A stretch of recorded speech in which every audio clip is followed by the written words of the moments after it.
Mi nuera se levantó en la lectura del testamento y dijo que me estaba sacando de la herencia de 80 millones de pesos de mi esposo. Me quedé ahí congelada, sin lágrimas. Había cuidado a Francisco cuando no podía caminar, cuando perdió 20 kilos en 3 meses, cuando lloraba de dolor en las madrugadas. Ahora ella actuaba como si yo nunca hubiera existido, pero cuando el abogado comenzó a reírse, algo cambió. ¿Qué había escondido Francisco antes de morir? ¿Y por qué se sentía como si estuviera hablando desde el más allá?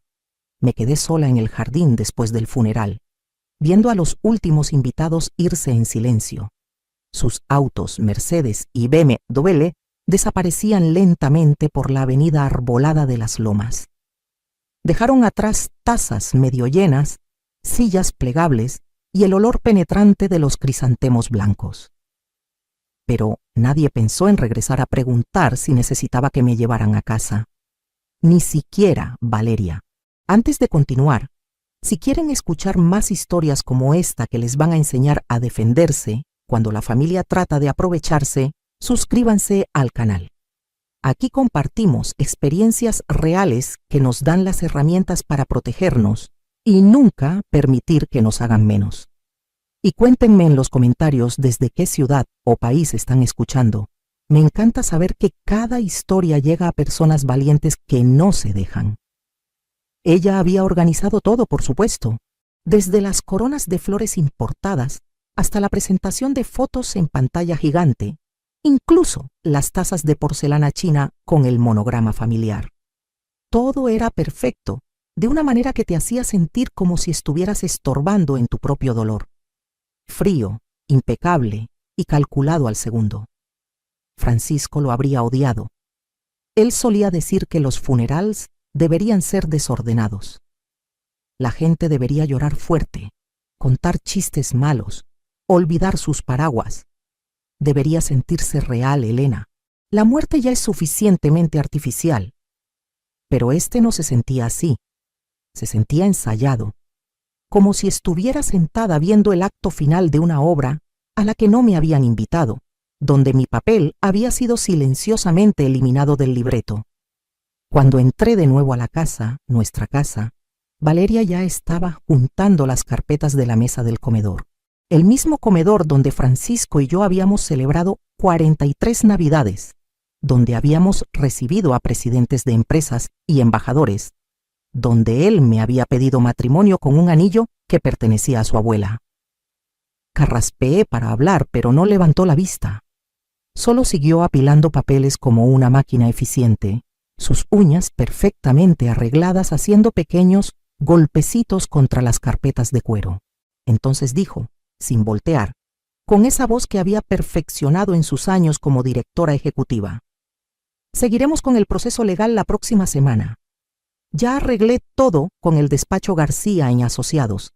Son los mejores en patrimonios grandes.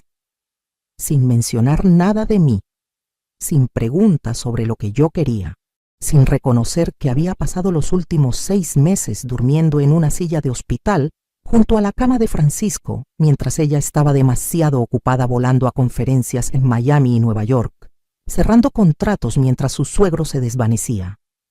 Quería creer que era estrés o dolor. O tal vez simplemente no sabía cómo hablarme ahora que Francisco ya no estaba ahí para hacer de puente entre nosotras. Habíamos tenido una relación cordial durante años, nunca íntima, pero respetuosa, o eso había creído. Pero entonces me entregó una caja pequeña de terciopelo azul marino con el nombre de Francisco grabado en letras doradas. Sus dedos apenas rozaron los míos al pasármela, como si tuviera miedo de contagiarse de mi viudez. Me pidió que te diera esto, dijo con una sonrisa que no llegaba a sus ojos. Habló de ti en el hospital. Adentro había un pisacorbatas, solo un clip plateado con las iniciales FH engrabadas, sin nota, sin carta, sin explicación. Francisco tenía cajones llenos de diarios encuadernados en piel italiana y cartas que escribía a mano con su pluma Fountain. Solíamos escribirnos notas incluso cuando estábamos en la misma casa. Pequeños mensajes de amor que dejábamos en los libros del otro, en el espejo del baño, pegados en la cafetera. Buenos días, mi reina. El café está listo y tú eres la razón por la que me levanto sonriendo. Francisco querido, tus flores del jardín están floreciendo, como mi amor por ti cada día.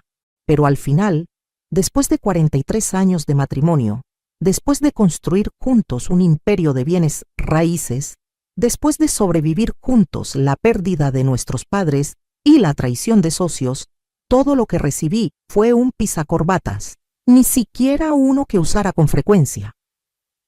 Valeria sonrió cortésmente y se alejó con ese andar seguro que había desarrollado en los pasillos corporativos, como si eso fuera el final, como si hubiera cerrado el libro para ambas y ya no quedara nada más que leer.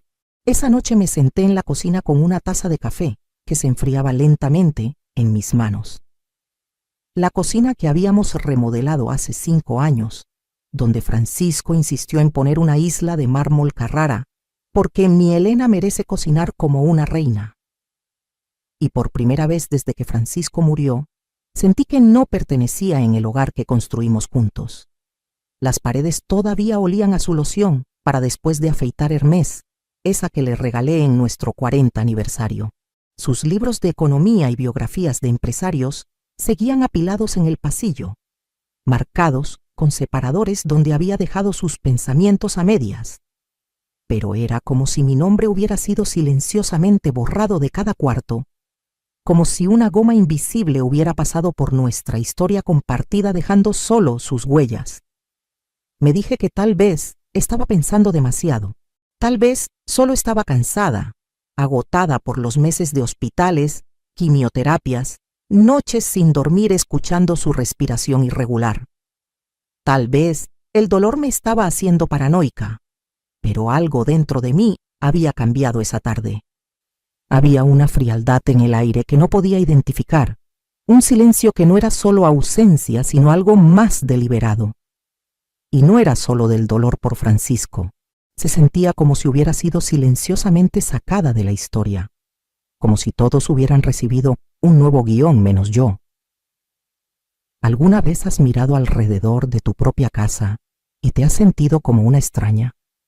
Como si fueras una invitada que ha overstayed su welcome.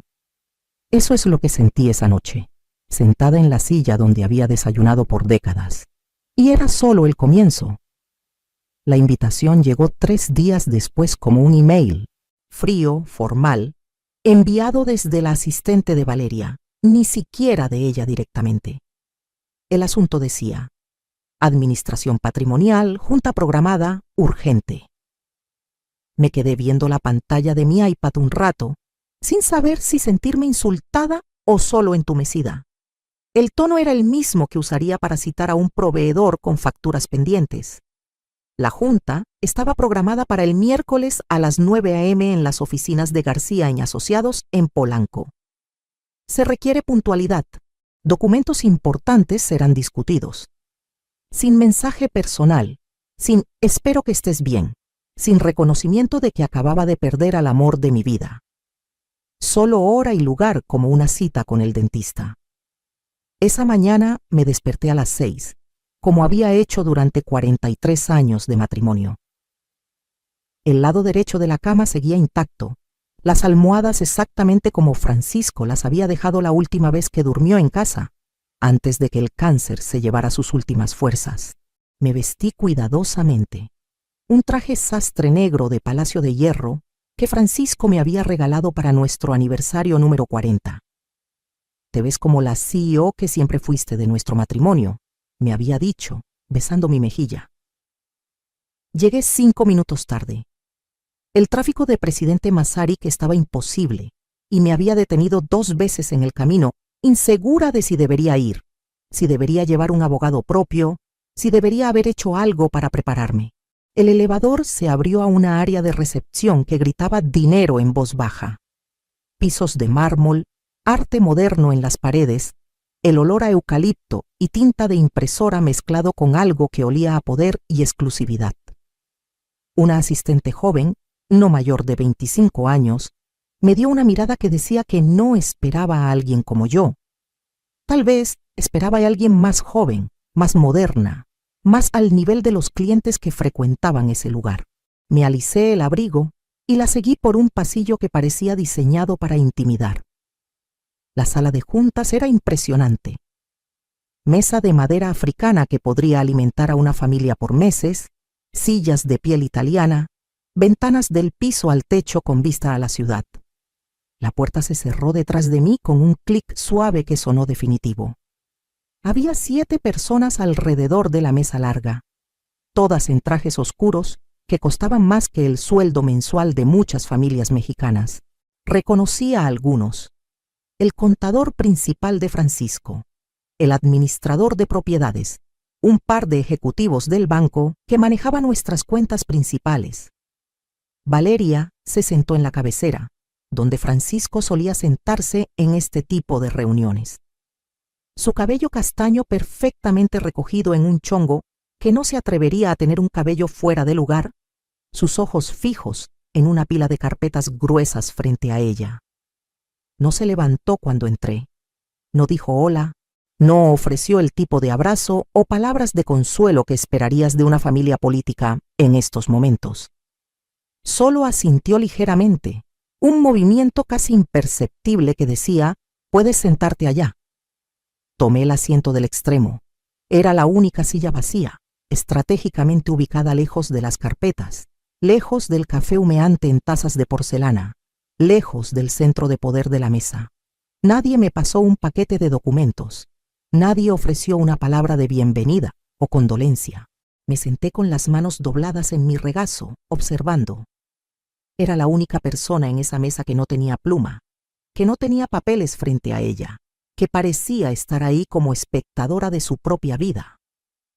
Valeria se aclaró la garganta con la precisión de alguien acostumbrada a dirigir salas de juntas, como albacea legal del patrimonio de Francisco Herrera.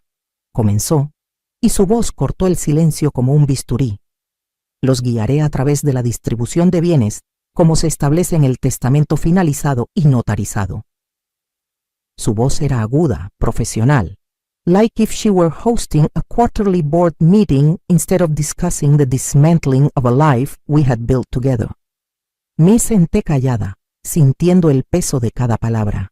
Era la única persona en esa habitación que no tenía pluma para tomar notas, que no parecía tener un papel definido en este teatro donde mi vida estaba siendo repartida como acciones en la bolsa. Valeria repasó los assets con la eficiencia de una auditora. Las acciones de la constructora que Francisco había fundado hace 25 años, cuando todavía trabajábamos desde un pequeño office en la Colonia del Valle.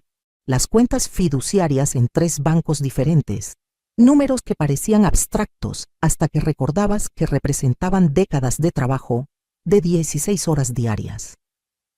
Habló de las 2 propiedades comerciales en Cuernavaca que rentábamos a cadenas hoteleras internacionales y la participación parcial en la vinícola Monte Alegre, que Francisco había comprado con sus amigos del club. Propiedades que yo había visitado, decisiones de inversión en las que había participado, contratos que había leído y firmado. Luego, sin cambio en su tono, anunció la bomba. Francisco había transferido el control principal del fideicomiso familiar a ella 6 meses antes de su muerte. Parpadeé. 1, 2, 3 veces. Eso no era posible. No podía ser cierto. Había estado manejando ese fideicomiso con Francisco por casi 20 años. Yo era quien revisaba los estados de cuenta cada mes, quien coordinaba con los administradores, quien había sugerido las inversiones más exitosas. Francisco nunca, jamás, había mencionado algo sobre transferir el control a Valeria. Nunca había habido ni una conversación, ni una sugerencia, ni siquiera un comentario casual. Era como si me hubieran dicho que Francisco había decidido cambiar de nacionalidad sin mencionármelo. Valeria continuó leyendo sin pausa, como si hubiera anunciado el estado del tiempo. Sus ojos se movían por los documentos con la eficiencia de una máquina, escaneando código de barras, leyendo asignaciones como si estuviera listando el inventario de una bodega. Las acciones de la constructora Herrera y Asociados serán transferidas a una sociedad administrada por el albacea. Las propiedades en Cuernavaca mantendrán su estatus de alquiler bajo la nueva administración. La participación en la vinícola será liquidada y los fondos depositados en la cuenta fiduciaria principal. Mi nombre no surgía. Página tras página, decisión tras decisión, mi nombre permanecía ausente como si nunca hubiera existido en la vida de Francisco. Al final, después de 40 minutos de lectura monótona, uno de los asociados junior, un hombre joven que parecía incómodo, preguntó lo que nadie más se había atrevido a mencionar. ¿Y la parte correspondiente a la señora Herrera? El silencio que siguió fue tan denso que pude escuchar el zumbido del aire acondicionado, el tic-tac del reloj de pared, incluso la respiración controlada de Valeria. Ella apenas levantó la vista de sus papeles. Sus palabras salieron limpias, frías, finales. No hay distribuciones restantes asignadas a ella bajo el archivo testamentario actual. Así de simple, sin contacto visual, sin explicación, sin reconocimiento de que estaba hablando de la mujer que había dormido al lado de Francisco por 43 años. Solo la versión legal de ser borrada de la historia. Sentí un calor extraño subir por mi columna vertebral, como si mi cuerpo estuviera reaccionando a una amenaza que mi mente todavía estaba procesando, pero mis manos se quedaron perfectamente quietas sobre mi regazo. No dije una palabra. No grité. No exigí explicaciones. El cuarto se quedó callado por un segundo demasiado largo. Los otros asistentes intercambiaron miradas incómodas, pero nadie se atrevió a cuestionar la declaración de Valeria. Nadie preguntó cómo era posible que la esposa de 43 años no tuviera ninguna participación en el patrimonio que habían construido juntos. La junta continuó como si nada hubiera pasado, como si acabaran de anunciar que cambiarían el tipo de café en la oficina, no que habían eliminado a una viuda de la herencia de su esposo. Cuando finalmente terminó, esperé pacientemente a que todos los demás se fueran. Los vi recoger sus portafolios de piel italiana, ajustarse sus corbatas de seda, murmurar despedidas profesionales. Valeria empacó su briefcase lentamente, casi como si esperara que dijera algo, que montara una escena, que le diera una razón para llamar a seguridad. Pero no lo hice. Me levanté con la dignidad que Francisco siempre admiró en mí. Me ajusté la bufanda que él me había regalado en París y salí de esa sala sin voltear atrás. Downstairs, el aire de octubre me golpeó las mejillas. No lloré. Ni siquiera me sentí triste todavía. Solo vacía, como si hubiera visto una versión de mi vida doblarse cuidadosamente en documentos legales y archivarse bajo el nombre de alguien más. Valeria no solo había reclamado el poder en ese cuarto, había reclamado la narrativa, la casa, la historia, los 43 años de matrimonio.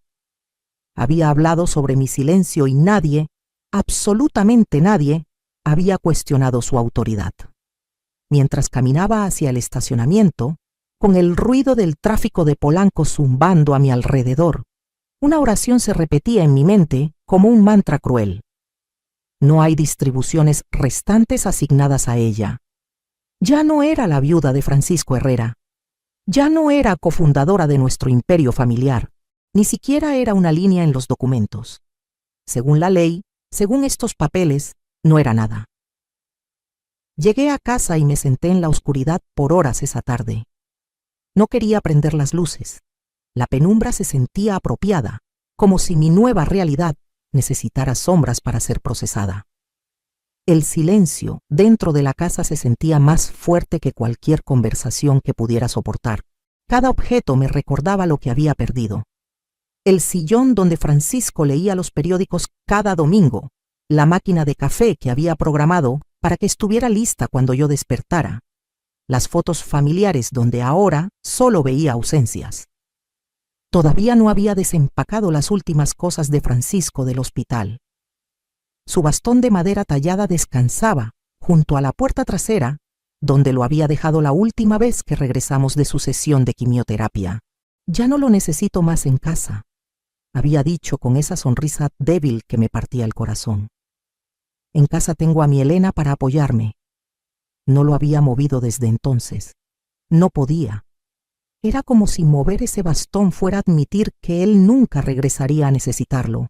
Más tarde esa noche, cuando la casa estaba sumida en un silencio que parecía tener peso propio, abrí el cajón del escritorio en el estudio de Francisco. No fue una decisión deliberada. Mis manos simplemente actuaron antes de que mi mente consciente las alcanzara. El cajón rechinó con ese sonido familiar que había escuchado miles de veces durante nuestro matrimonio. Francisco solía decir que necesitaba aceite, que algún día lo arreglaría. Yo siempre respondía que me gustaba como estaba, que ese sonido me tranquilizaba. Significa que estás en casa, trabajando en algo importante, le decía. Ahora ese mismo sonido me hizo sentir como si estuviera violando un espacio sagrado. Adentro encontré los restos organizados de una vida dedicada al trabajo y la familia. Sobres amarillentos de correspondencia antigua, recibos de libros ordenados por fecha, su lápiz mecánico alemán favorito que usaba para firmar contratos importantes y algunas notas adhesivas descoloridas con recordatorios escritos en su letra pequeña y precisa. Llamar a María Elena, roces para aniversario. Cita médico jueves 3 p.m. No decir nada hasta tener resultados. Valeria, revisar propuesta fideicomiso nuevo. Esa última nota me hizo detenerme. La leí 3 veces antes de que mi cerebro procesara completamente las palabras. Al fondo del cajón, debajo de un libro de cuentas forrado en piel verde que Francisco usaba para sus notas personales, encontré una carpeta manila pequeña que no reconocía. No tenía etiqueta, no tenía fecha, solo estaba ahí como si hubiera sido escondida intencionalmente. La abrí con manos que temblaban ligeramente y encontré 3 hojas de papel que cambiarían todo lo que creía saber sobre los últimos meses de vida de mi esposo. La hoja de arriba era un borrador escrito a mano. La letra de Francisco, inconfundible aunque notablemente más temblorosa que de costumbre, llenaba la página con una caligrafía que mostraba el esfuerzo que le costaba escribir.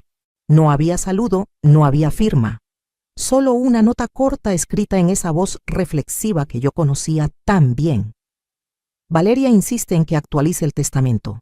Dice que necesita reflejar las propiedades actuales y las nuevas leyes fiscales. Le pregunté por qué ahora, cuando estoy tan enfermo, y me dijo que es precisamente por eso, por claridad legal en caso de que algo me pase rápido. Dice que está siendo cuidadosa, pero me parece demasiado cuidadosa. Ha empezado a traer papeles ya elaborados para que yo firme, documentos que ella dice que preparó para ahorrarme trabajo. No he firmado nada todavía, pero la presión es constante. No le he dicho nada a María Elena. Sé que haría las preguntas que tengo miedo de hacer. Las preguntas sobre por qué mi nuera está tan ansiosa por reorganizar mi patrimonio justo cuando estoy más vulnerable. Me quedé viendo el papel hasta que las letras se hicieron borrosas. Mis ojos repasaron cada palabra una y otra vez, buscando algún otro significado, alguna interpretación que fuera menos devastadora, pero el mensaje era cristalino. Francisco había tenido dudas, había sentido que algo no estaba bien, y no me había dicho nada porque no quería preocuparme, o porque tenía miedo de confirmar sus sospechas. La segunda página era una fotocopia de un testamento que nunca había visto.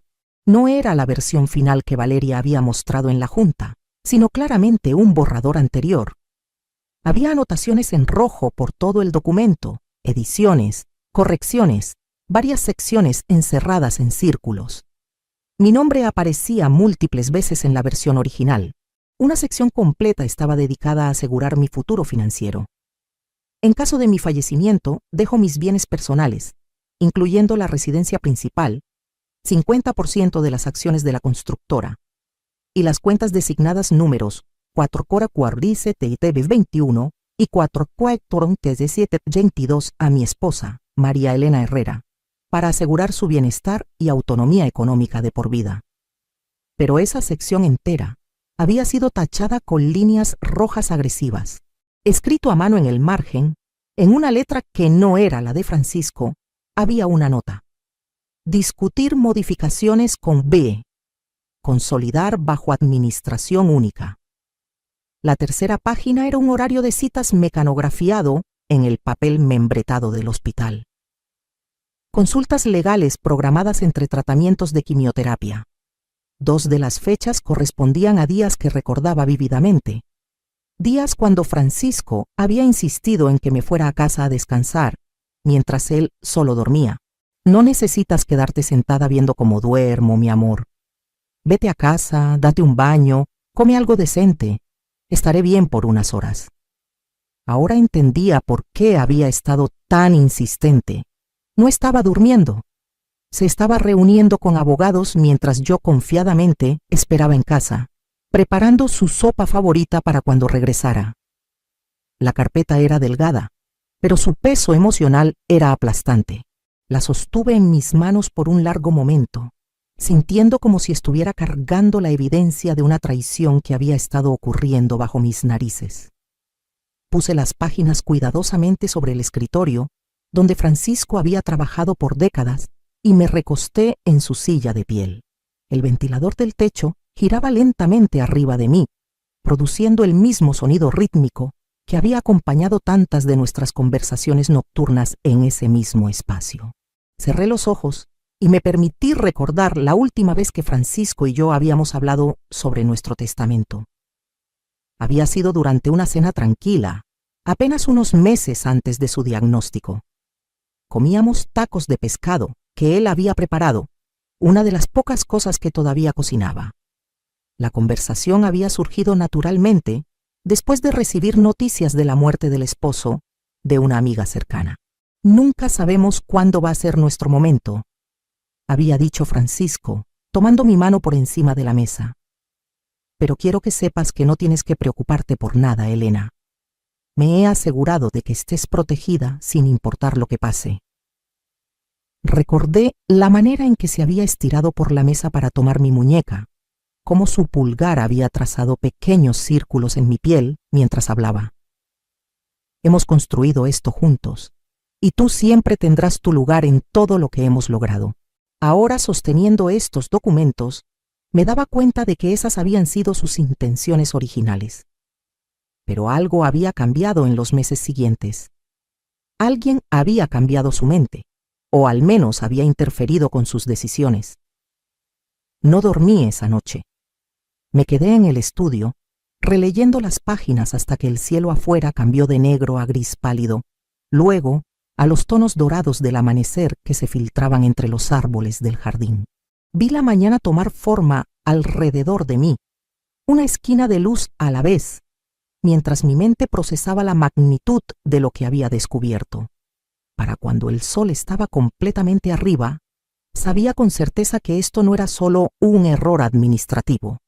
No era un malentendido o una interpretación legal incorrecta.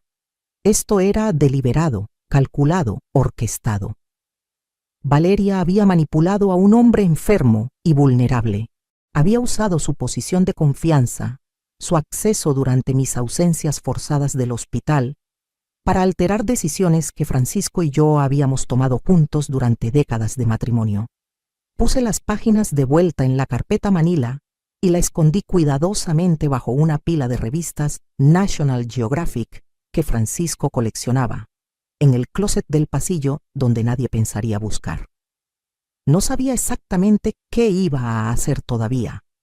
No tenía un plan completamente formado, pero sabía con una claridad que no había sentido en meses que no podía dejar que esto pasara sin respuesta. Francisco había confiado en la persona equivocada y ahora estaba muerto, pero yo todavía estaba viva y todavía tenía voz. Era hora de usarla. La mañana siguiente, después de una noche de insomnio productivo, llamé a Daniel Contreras. No habíamos hablado en años, no desde la fiesta de retiro de Francisco, cuando vendió su participación mayoritaria en la constructora y decidió enfocarse en inversiones más pasivas. Daniel había sido el abogado personal de Francisco durante 15 años, el tipo de hombre que nunca alzaba la voz, pero aún así comandaba respeto en cualquier habitación. Tenía esa rara combinación de inteligencia legal aguda e integridad personal que Francisco siempre admiraba. Daniel es de los pocos abogados que nunca me ha mentido, solía decir Francisco. Y créeme, he conocido muchos que sí lo han hecho. Contestó al segundo timbrazo, y cuando dije mi nombre, hubo una pausa larga antes de responder.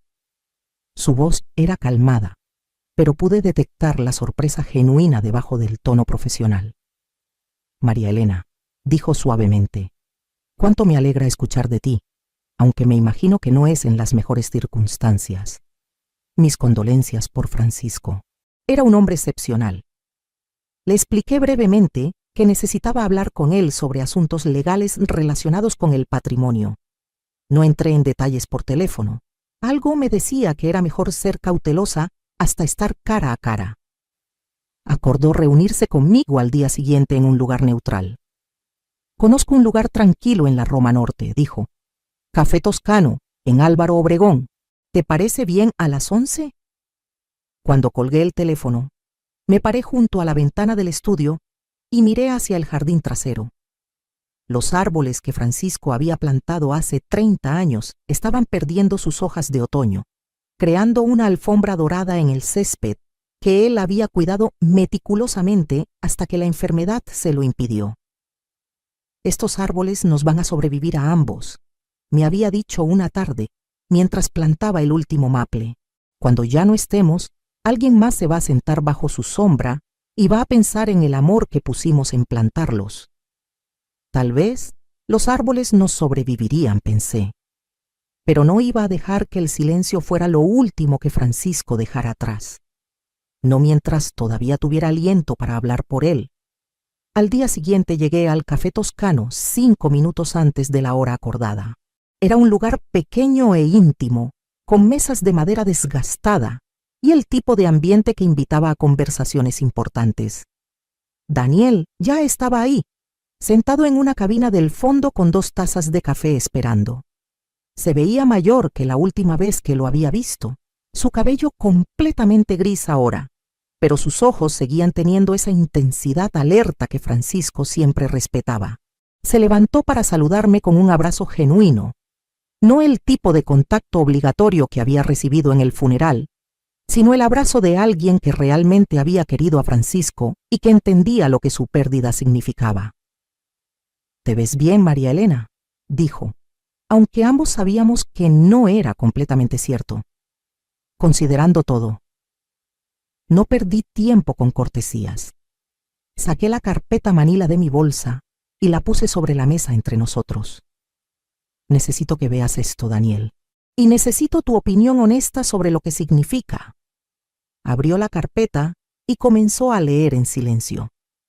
Sus labios se presionaron en una línea cada vez más delgada mientras avanzaba por los documentos. Cuando llegó a la nota manuscrita de Francisco, su ceja derecha se levantó ligeramente, una expresión que recordaba de las pocas veces que había visto a Daniel genuinamente sorprendido. No habló inmediatamente después de terminar de leer. Solo volteó las páginas de ida y vuelta, como si estuviera tratando de ensamblar un rompecabezas en su cabeza. Me senté quieta, mis manos alrededor de la taza de café que se enfriaba, observando su cara procesando la información. Verlo leer los documentos hizo todo más real de una manera que no había anticipado. Ya no eran solo sospechas en mi mente o papeles escondidos en un cajón. Eran evidencia, y Daniel los estaba tratando como tal. Finalmente levantó la vista y me miró directamente a los ojos. Cuando habló, no fue con el pánico o la indignación que yo podría haber esperado, sino con esa firmeza quieta que me recordó por qué Francisco confiaba tanto en él. «Esto es más que sospechoso, María Elena», dijo, su voz baja pero clara. «Esto es evidencia de manipulación intencional de un testamento bajo circunstancias de vulnerabilidad extrema». Sacó una libreta pequeña de cuero del bolsillo interior de su saco y comenzó a hacer una lista meticulosa.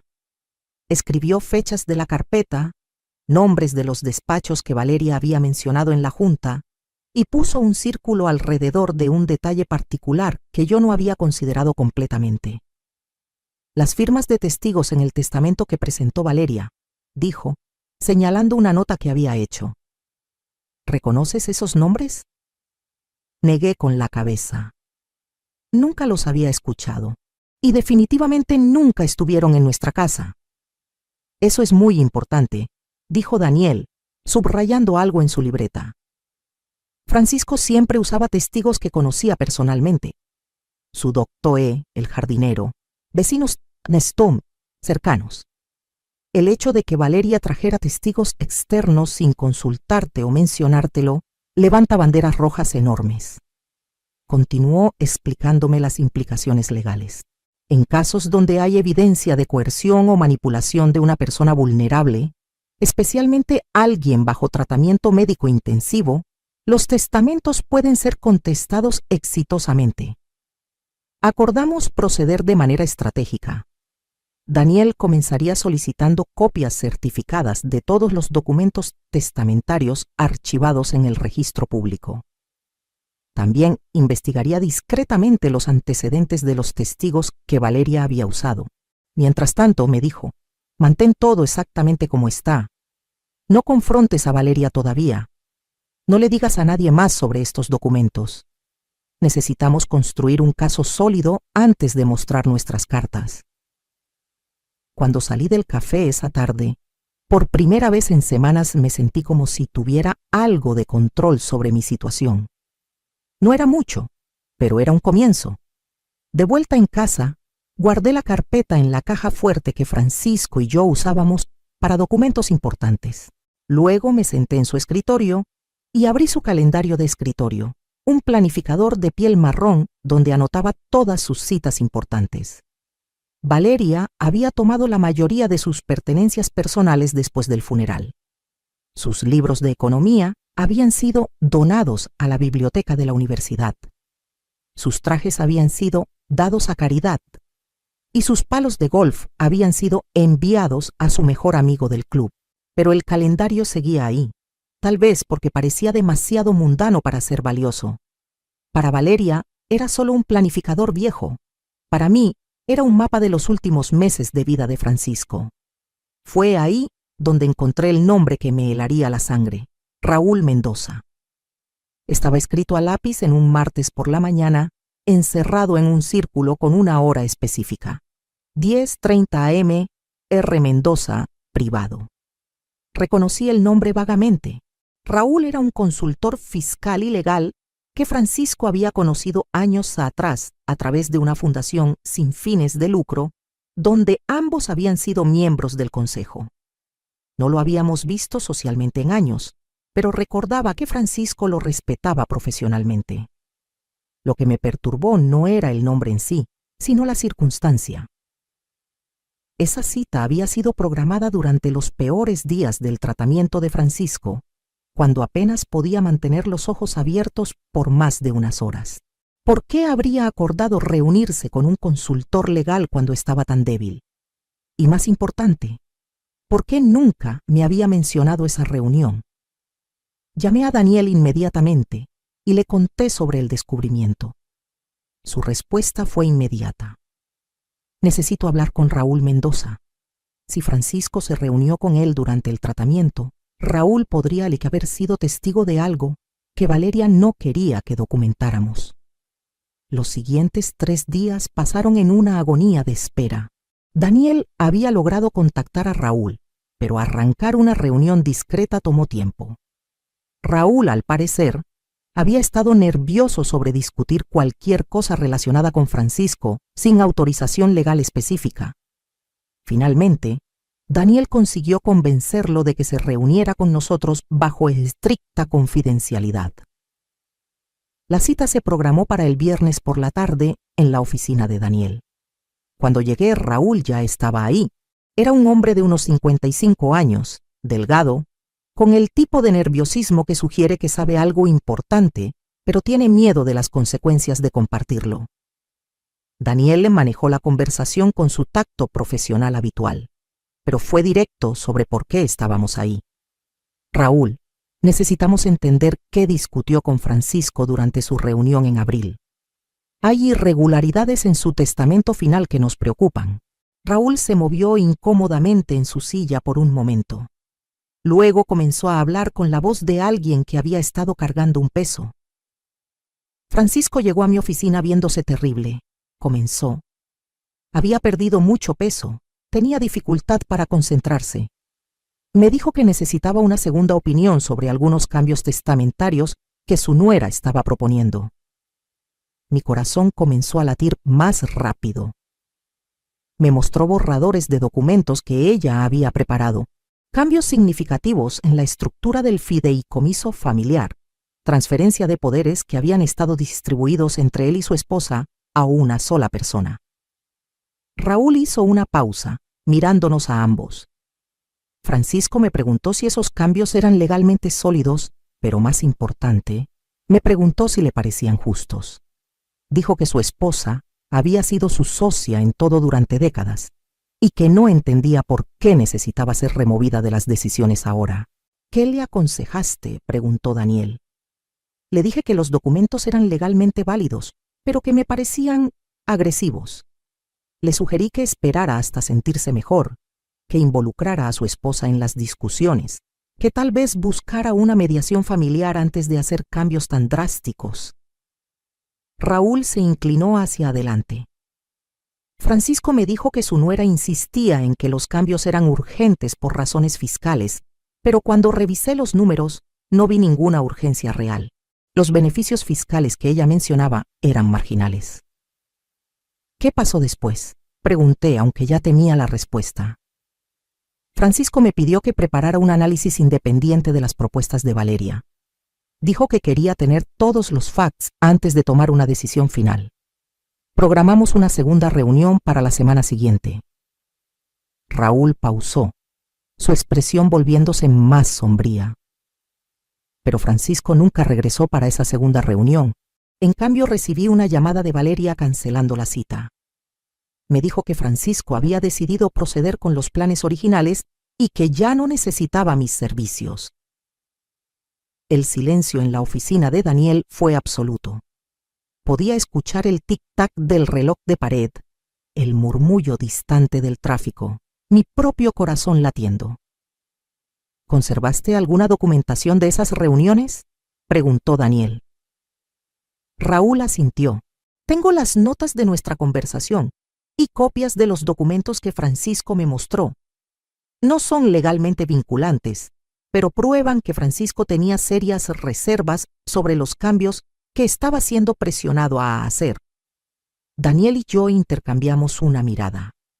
Esta era la evidencia que necesitábamos, la proof de que Francisco no había hecho estos cambios por su propia voluntad, sino bajo presión y manipulación. Cuando Raúl se fue esa tarde, después de entregar copias de toda su documentación, me quedé en la oficina de Daniel, sintiéndome como si hubiera encontrado las piezas faltantes de un rompecabezas cruel. Tenemos suficiente para contestar el testamento, me dijo Daniel. Evidencia de coerción, documentación de las dudas de Francisco, testimonio de un profesional independiente, pero necesitas estar preparada para lo que viene. ¿Qué quieres decir? Valeria no va a rendirse sin pelear. Tiene mucho que perder. No solo el dinero, sino su reputación profesional. Va a contratar los mejores abogados que el dinero pueda comprar y va a tratar de desacreditar todo lo que presentemos. Me levanté de mi silla y caminé hacia la ventana de su oficina. Afuera, la Ciudad de México continuaba su ritmo frenético, indiferente a los dramas personales que se desarrollaban en sus oficinas y hogares. Francisco confiaba en ella, dije finalmente. La veía como la hija que nunca tuvimos, y ella usó esa confianza para manipularlo cuando estaba más vulnerable. Me volteé hacia Daniel. No se trata solo del dinero, aunque eso es importante. Se trata de honrar la memoria de Francisco, de asegurarme de que su verdadera voluntad sea respetada. Daniel asintió. Entonces procedemos. Voy a preparar la documentación para contestar el testamento. Será un proceso largo, pero creo que tenemos una causa muy fuerte. Esa noche, por primera vez en meses, dormí profundamente. No porque mis problemas estuvieran resueltos, sino porque finalmente tenía un plan, tenía aliados y tenía evidencia. Francisco no había querido dejarme desprotegida. Había sido manipulado, coercionado, tal vez incluso engañado, pero sus intenciones originales habían sido protegerme y honrar nuestro matrimonio. Ahora era mi turno de proteger esas intenciones y luchar por la justicia que él no había podido asegurar por sí mismo. La batalla legal que siguió fue intensa, pero reveladora. Durante los siguientes meses, el caso se desarrolló exactamente como Daniel había predicho. Valeria contrató a uno de los despachos más prestigiosos de la ciudad, gastando lo que debían ser cientos de miles de pesos en honorarios legales para defender su posición. Su estrategia fue predecible. Me pintaron como una viuda amargada que no podía aceptar las decisiones legítimas de su esposo. Alegaron que Francisco había hecho los cambios testamentarios por su propia voluntad, basado en su experiencia empresarial y su deseo de proteger el patrimonio familiar de complicaciones emocionales. Pero nosotros teníamos algo que ellos no esperaban, la verdad, documentada meticulosamente. La evidencia que presentamos fue abrumadora. Los correos electrónicos internos del despacho de Valeria, mostrando discusiones sobre cómo acelerar el proceso de transferencia y minimizar la participación de la esposa. Los testimonios de Raúl Mendoza y otros profesionales que habían interactuado con Francisco durante sus últimos meses. Los análisis de escritura que demostraron inconsistencias en las firmas del testamento final. Pero lo más devastador fue cuando Daniel logró obtener los registros médicos completos de Francisco. Demostraron que en las fechas cuando supuestamente había firmado los documentos más importantes, Francisco estaba bajo medicación fuerte para el dolor que afectaba significativamente su capacidad de juicio. El punto de quiebre llegó durante el testimonio de una enfermera del hospital que recordaba haber visto a Valeria presionando a Francisco para firmar papeles mientras él estaba sedado. Le dije que tal vez era mejor esperar hasta que estuviera más alerta, testificó la enfermera, pero ella insistió en que era urgente. Cuando todos los testimonios fueron presentados, cuando toda la evidencia fue revisada, el juez no tuvo dificultad en llegar a su conclusión. Es claro para este tribunal, dijo durante el fallo final, que el testamento presentado por la señora Valeria Herrera no refleja la verdadera voluntad del señor Francisco Herrera, sino que fue obtenido a través de manipulación y coerción de una persona en estado vulnerable. No solo anuló el testamento fraudulento, sino que ordenó la restauración del testamento original, que Francisco y yo habíamos preparado juntos años antes. Además, Valeria fue obligada a pagar todos los costos legales y enfrentó una investigación por fraude, que eventualmente la llevó a perder su licencia para practicar leyes corporativas. Pero para mí, la victoria más importante no fue financiera. Fue la vindicación de Francisco, la confirmación de que el hombre que había amado por 43 años nunca había querido abandonarme o traicionarme. Había sido víctima, como yo, de alguien que usó su amor y confianza en contra de él. 6 meses después del fallo, me encontré parada en el mismo jardín donde había comenzado esta historia, donde me había quedado sola después del funeral, sintiendo como si hubiera sido borrada de la vida de Francisco. Pero ahora ya no estaba sola. Tenía justicia, tenía la verdad, y tenía la certeza de que Francisco hubiera estado orgulloso de la mujer que había luchado por honrar su memoria. Los árboles que él había plantado estaban floreciendo con nuevas hojas, y yo estaba floreciendo también, no como una víctima, sino como una sobreviviente que había encontrado su voz cuando más la necesitaba. Si alguna vez se sienten invisibles en su propia familia, si alguien trata de borrarlos de la historia que ayudaron a escribir, recuerden mi historia. La verdad siempre encuentra la manera de salir a la luz. Solo necesitamos el valor para buscarla y la fuerza para defenderla. Francisco siempre decía que los árboles que plantamos nos sobreviven. Tenía razón. Pero ahora sé que las verdades que defendemos también nos sobreviven, y eso es un legado aún más poderoso. Nunca permitan que nadie los haga sentir menos de lo que valen. Su lugar en la historia familiar no está a la venta y su voz merece ser escuchada, sin importar cuánto tiempo tome encontrar el valor para usarla.